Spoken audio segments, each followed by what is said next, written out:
We're talking to Miss Greenlee and Mr. Jordan, and the topic is the organization that Mr. Jordan is the founder and CEO, Partners in the Struggle. And of course, Mr. Jordan, I think we promised that we'd give you an opportunity not only to talk about the organization, Partners in the Struggle, but to talk about some of your experiences dealing with this particular organization and what you would like to see happen in terms of making you more effective in doing what you're doing.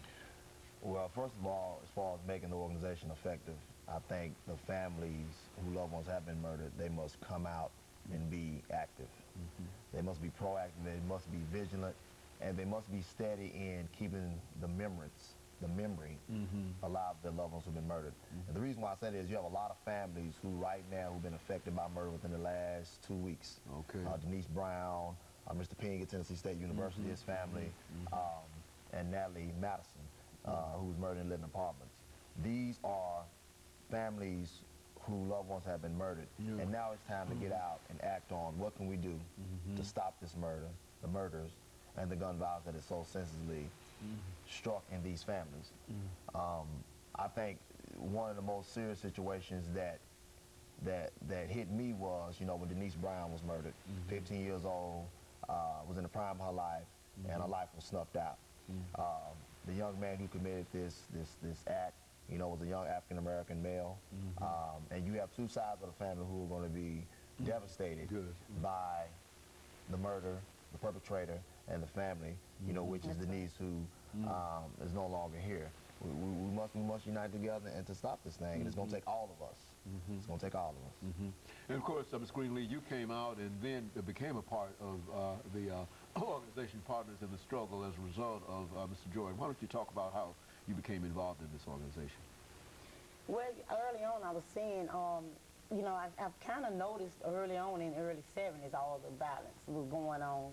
It wasn't as serious as it is in the early 2000s, but recently, it had been coming so potent with me, these killings. And every morning I had, back in the early 2001, I really started noticing how the killings were just getting rapid, and it was my young black kids. All of them out there are really my kids. And I used to wonder, and I used to tell my mom, man, I'm getting where in the morning at 5 o'clock, I don't even want to turn the news on to see what the weather going to be like, so I know how to dress. That's when I would turn the news on, not knowing every time I turn the news on, I'm going to see some young man there that's laying out in the street with a tennis shoe over here because they had their brain shot out. And I used to wonder, I have a son that was really struggling out there with the crime, the drugs, and the fast money lifestyle, and I was trying to let him know about you live that lifestyle, you're going to die that lifestyle. Never knowing that one day I'd turn the TV on and see would it be my son. But fortunately, December 8th, 2003, I didn't get to turn the TV on that morning at 5 o'clock like I always do. I was awakened out of my sleep from a phone call from my uncle telling me that the son that I didn't want to see on the news was rushed to Vanderbilt Hospital with a gunshot wound to his head, well, to his neck.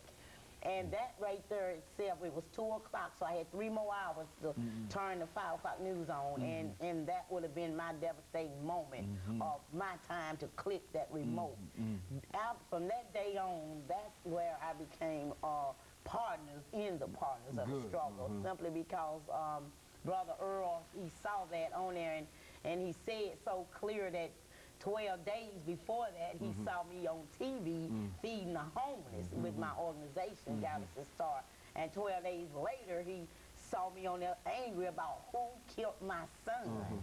And he got in touch with me, and I said to everyone that knows me, no, if it weren't for Brother Earl Jordan and his organization, I wouldn't be sitting here. I wouldn't have handled this as like I am now. And he have allowed me to voice my opinion. He allowed me to go with him places and tell him how angry I am and why you guys are not angry. Where are everybody? I condone the parents, and now I can say I know what you feel.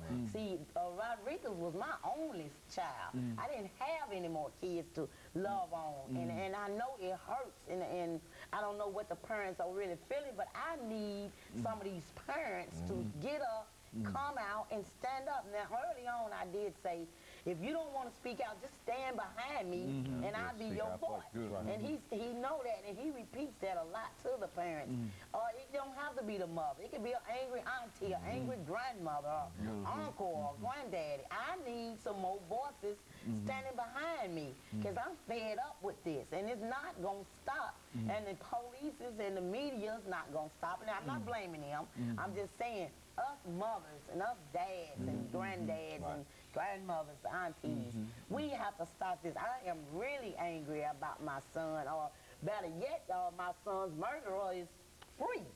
You know, he's still running around out there to do that to somebody else because didn't nobody step up to the plate to have him convicted.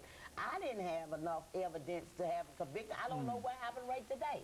System failed. The system failed him. And so that's why I will always be where he asked me to be, and I'll always speak out and still let them know all of these kids that done got killed after my son. And I just have to say this right quick. Before it was time to come to your show, I went to Greenwood Cemetery to talk to my son. And once I got there, I barely could find his spot because it's covered with so many. It was not that many spots out there when we went out there December. And I looked and I'm like, oh my God, look at all of these extra kids. And that's all they were, kids. And I just pretty much cried all the way back to the studio. Just to think of all of those children that are being murdered. And it's like I couldn't even find my son's spot. It's just a blessing. I took a picture and